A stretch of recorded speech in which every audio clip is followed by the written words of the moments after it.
జయశంకర్ భూపాలపల్లి జిల్లా గణపురం మండలం Chelpur Kakatiya thermal power ప్రాజెక్టులో తెలంగాణ విద్యుత్ ఆర్టిజన్ కార్మికుల joint action committee KTPP JAC chairman convener అల్లం ఓదేలు బీరెల్లి రాజుల ఆధ్వర్యంలో మూడవ రోజు విద్యుత్ ఆర్టిజన్ కార్మికుల రిలే నిరాహార దీక్షలకు మద్దతుగా భూపాలపల్లి సిఐటియు జిల్లా అధ్యక్షులు బంధు సాయిలు హాజరై నేటి ప్రభుత్వం గతంలో పాదయాత్రల సందర్భంగా మేము అధికారంలోకి వచ్చినాక మిమ్మలను పర్మనెంట్ చేస్తామని చెప్పారు. ప్రభుత్వం కొలువుదీరి సంవత్సరం అయింది, ఇంతవరకు ఎలాంటి స్పందన లేదు. కావున ప్రభుత్వానికి డిపార్ట్మెంటుకు శాంతియుతంగా నిరసన కార్యక్రమాలు వర్క్ డిస్టర్బెన్సెస్ లేకుండా సంస్థకు నష్టం కలగకుండా రిలే నిరాహార దీక్షలు చేస్తున్నాం.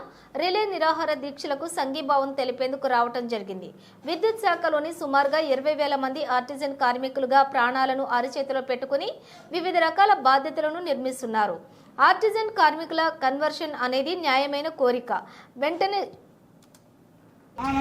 ఆర్టిజన్ కార్మికుల కన్వర్షన్ అనేది న్యాయమైన కోరిక వెంటనే చేయాలని అన్నారు. ఒకే సంస్థ ఒకే సర్వీస్ రూల్స్ ఉండాలని, వేరుగా సర్వీస్ రూల్స్ ఉండటం వల్ల ఆర్టిజన్ కార్మికులకు పదవి విరమణ సమయంలో ఎలాంటి బెనిఫిట్స్ గ్రాట్యుటీ లేకుండా ఖాళీ చేతులతో రిటైర్మెంట్ అవుతున్నారు. కావున తక్షణమే తెలంగాణ ప్రభుత్వం విద్యుత్ శాఖ యాజమాన్యాలు ఇది న్యాయమైన డిమాండ్ కన్వర్షన్ ఏపీఎస్ఈబీ సర్వీస్ రూల్స్ తో ఉన్నటువంటి కన్వర్షన్ ఇవ్వాలని ఆర్టిజన్ కార్మికుల విద్యార్హతలను బట్టి ఉద్యోగులుగా ఒకే సంస్థ ఒకే సర్వీస్ రూల్స్ గా అమలు చేయాలని డిమాండ్ చేశారు.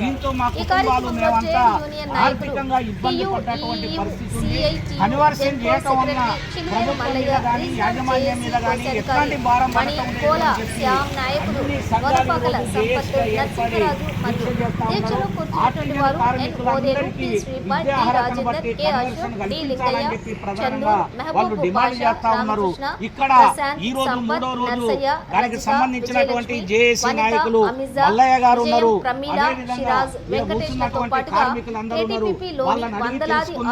ఎందుకు మీరే ఆందోళన చేస్తా ఉన్నారు? ప్రభుత్వం మీద ఏం డిమాండ్లు పెట్టబోతా ఉన్నారు? ఎప్పటిదాకా ఈ కార్యక్రమాన్ని కొనసాగించబోతా ఉన్నారు?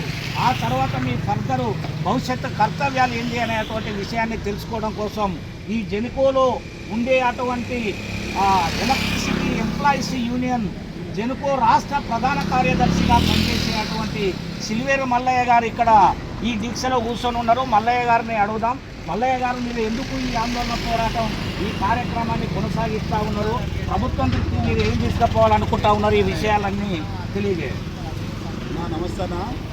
మేము దాదాపు విద్యుత్ శాఖకు సంబంధించి 4 డిపార్ట్మెంట్లో కూడా దాదాపు ఆర్టిజన్ కార్మికులము 23,000 చిల్లర. అప్పుడు మాకు 23,000 మంది చిల్లరగా ఆర్టిజన్ కార్మికులుగా గుర్తించింది.